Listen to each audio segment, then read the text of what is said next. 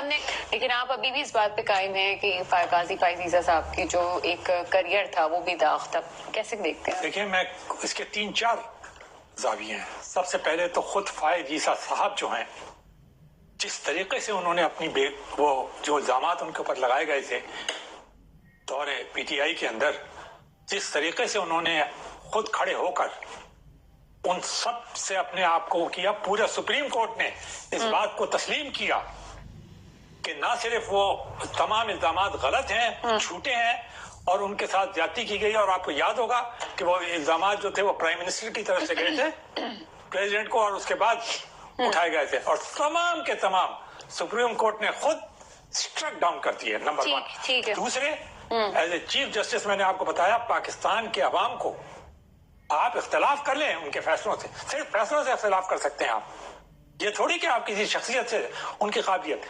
ایک اور بات میں آپ کے سامنے کہہ رہا ہوں, میں کسی صوبائی اس میں نہیں کہنا چاہتا, یہ ایک یونیک بات تھی. قاضی فائز عیسیٰ کا تعلق بلوچستان سے تھا. سر ہم جانتے ہیں ان کے کریئر کے حوالے سے, ان کے والد کے حوالے سے بھی, ایک تو یہ اور ایک اور چیز میں ریویل کر دوں سر,